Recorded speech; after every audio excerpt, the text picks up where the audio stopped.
Chairwoman, I rise in support of H.R. 3334, the Stop CCP Act, which was introduced by my colleague from Michigan, Congresswoman McClain, and ordered favorably reported by the Committee on Foreign Affairs.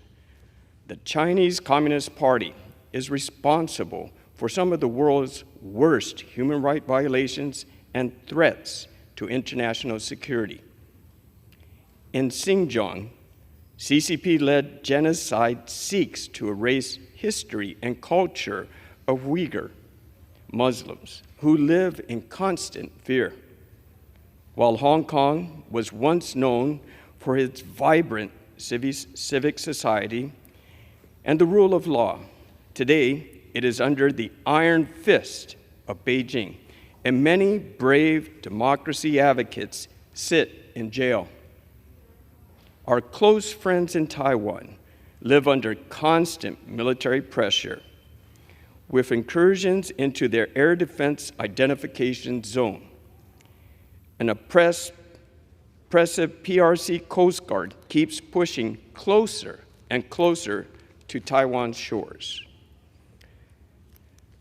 The Tepana people have and continue to suffer from decades of brutal repression designed to undermine their identity and culture.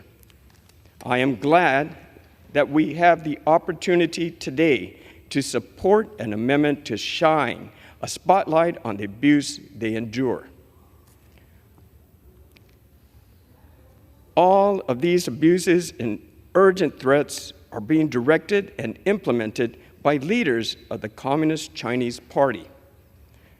The party's Central Committee, which this bill targets, is like the board of directors of the CCP. As key party decision makers, the Central Committee directs CCP abuse and aggression, which threatens our friends and partners in the Indo-Pacific. Therefore, it is critical to use targeted sanctions to hold these top party leaders accountable. Sadly, the weakness of the Biden-Harris administration's foreign policy has invited aggression around the world, in Ukraine and in the Middle East. We hope it will not invite aggression toward Taiwan. In the face of chaos, I'm sorry that the Biden-Harris administration and some of my friends on the other side of the aisle feel that we cannot afford to put action to our words with these modest sanctions. The administration opposes this bill, claiming that it needs to maintain flexibility to avoid, quote, veering into conflict, end quote. Sadly, I fear that our adversaries have grown to depend on Biden-Harris administration's flexibility. Just last night, the PRC launched an ICBM near my district of Guam, which landed just below Hawaii. Clearly, we need to draw our line in the sand now. This bill is not an act of war. It includes exceptions for UN, intelligence, law enforcement, and national security purposes. And it even gives the president the ability to waive sanctions if the president deems it necessary.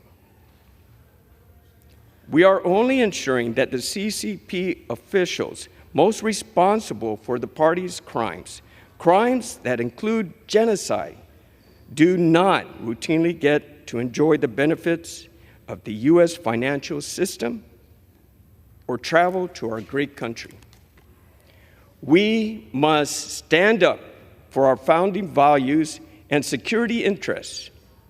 The defense of liberty and human rights is not escalation.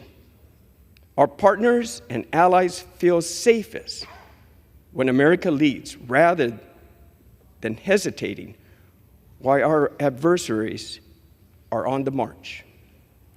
This bill is a strong display of U.S. foreign policy and the values that guide it and I urge my members to support this bill.